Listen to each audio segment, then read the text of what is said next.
పితా పుత్ర పవిత్రాత్మ నామమున ఆమేన్. హన్నా ప్రార్థన, విశ్వాసం మరియు మహిళా శక్తి.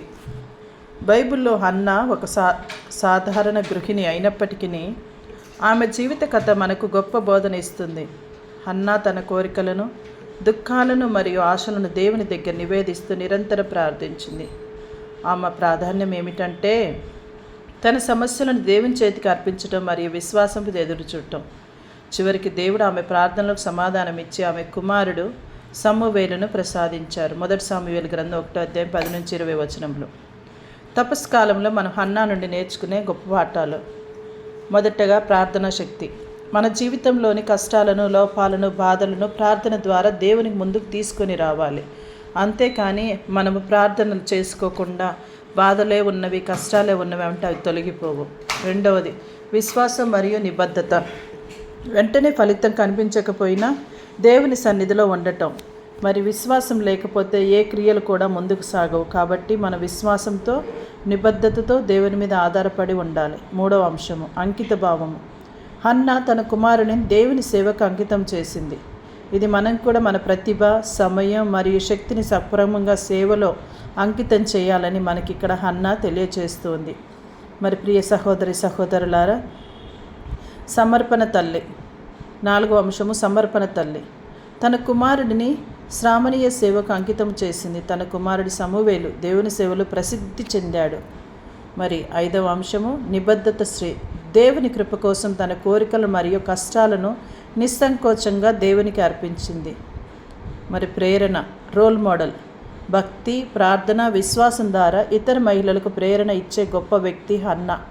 ప్రియ సహోదరి సహోదరులారా, హన్నా లాగా మన దేవుని కోసం విశ్వాసం, ప్రార్థన, నిబంధనతో జీవించాలి. మన ఆశయాలు మరియు ప్రార్థనలు నిజమవుతాయి. ఇంకా మన ప్రస్తుతము మహిళలకు సంబంధించినటువంటి సందేశాన్ని హన్నా గురించి చూసినట్లయితే, మన సమాజంలో మహిళలు తల్లులు, భార్యలు, సోదరీమణులు, నాయకురాళ్ళు, గురువులు, అమ్మమ్మ, నాయనమ్మలు, మరి తోబుట్టువులా జీవిస్తూ ఉన్నారు. హన్నా లాంటి ధైర్యం, విశ్వాసం, ప్రార్థనా శక్తి ఆధారంగా ప్రస్తుత మహిళలు ఎలా ఉండాలంటే, ప్రియ సహోదరి సహోదరులారా, కుటుంబాన్ని ప్రేమతో మరియు సత్కార్యంతో నడిపించాలి. సమాజంలో సేవ, సానుకూల మార్పులు తీసుకురావాలి. భవిష్యత్తు తరానికి ఆదర్శంగా నిలవాలి. మరి హన్నాలాగా ప్రతి మహిళ తన యొక్క జీవితాన్ని దేవుని యొక్క సేవలో విశ్వాసంతో కొనసాగించినట్లయితే మరి మహిళలు కూడా ముందంజ వేయగలుగుతారు. మనం దేనికి కూడా భయపడకూడదు.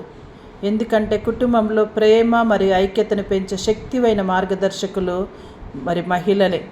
కాబట్టి సహోదరి సహోదరులారా, సమాజంలో సానుకూల మార్పులు తీసుకురావాలంటే మహిళ ముందుండాలి. తమ కష్టాలను అధిగమించి జీవితాన్ని ఆశీర్వాదంగా మార్చుకోగల శక్తి కలిగినది మహిళ. కావున ప్రియ సహోదరి సహోదరులాగా హన్నాలాగా ప్రతి మహిళ ప్రార్థన, విశ్వాసం, ధైర్యంతో జీవిస్తే తన కుటుంబం, సమాజం, దేశం ఆశీర్వాదాన్ని పొందుకుంటుంది. మరి తపస్కాలంలో ఉన్నటువంటి మనమంతా కూడా ఏం చేయాలంటే హన్నాలాగా ప్రార్థన చెయ్యాలి.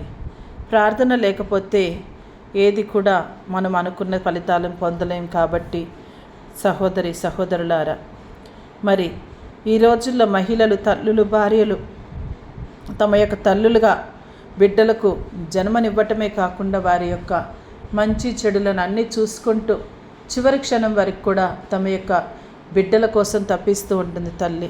మరి భార్యగా భర్తకు సహాయం చేస్తూ కుటుంబ బాధ్యతలు నిర్వహిస్తూ ఉంది. సోదరిగా మరి అన్నకు, తమ్ముడికి, అక్కకు, చెల్లికి తనొక సోదరిగా ఉంటూ తమ బాధ్యతలు నిర్వర్తిస్తుంది. నాయకురాలుగా మనం చూస్తున్న సమాజంలో మరి మన యొక్క రాష్ట్రపతిని చూస్తూ ఉన్నాము. ఆమె ఒక నాయకురాలుగా ముందంజ ఉండి ముందుగా ఉండి మనల్ని నడిపిస్తుంది. గురువుగా ఎంతోమంది ఉపాధ్యాయ వృత్తిలో ఉండి బిడ్డలకు మరి మంచి భవిష్యత్తును దయచేస్తూ ఉన్నారు. కాబట్టి ప్రియ సహోదరి సహోదరులారా, కుటుంబంలో ఐక్యత, ప్రేమ, సంస్కృతిని పెంచే మహిళల కోసం ప్రార్థన చేద్దాం. సమాజంలో సేవ చేస్తున్నటువంటి ఎంతోమంది కన్యాస్త్రీలు ఉన్నారు. మదర్ తెరిసలా సేవ చేసేవారు ఉన్నారు. వారి కోసం ప్రార్థన చేద్దాం. ఇంకా ప్రతిభ, విద్య, కృషి ద్వారా భవిష్యత్తు తరానికి ఆదర్శం ఇచ్చేటువంటి ఉపాధ్యాయులు ఉన్నారు. వారి కోసం ప్రార్థన చేద్దాం. ప్రతి మహిళ కూడా హన్నాలాగా విశ్వాసంతో కష్టాలను అధిగమించడానికి కావలసిన శక్తిని దయచేయమని, సమాజానికి వెలుగుగా చూపగల శక్తిని దేవుడు వారికి దయచేయాలని మన ప్రార్థనలో బలంగా చేసుకుందాము. ప్రియ సహోదరులారా, మరి ధైర్యానికి ప్రతీక మహిళ. ప్రస్తుతం మహిళలు అన్ని రంగాలలో ఉంటూ ఉన్నారు. మరి వారికి మనం చేయూతనివ్వాలంటే ప్రార్థన చెయ్యాలి. ప్రార్థన ద్వారా సమస్తము సాధ్యమే. ప్రార్థన లేకపోతే జీవితంలో ఏది కూడా ముందుకు వెళ్ళదు. కాబట్టి ప్రతి మహిళ కోసం మనం ప్రార్థన చేద్దాము. ప్రతి మహిళను దేవుడికి సమర్పించుకుందాము. వారందరినీ కూడా గౌరవించుదాము. మరి మనం చూస్తూ ఉన్నాము, హన్నా దేవుని సన్నిధిలో ఏడుస్తూ కన్నీటి ప్రార్థన చేసింది.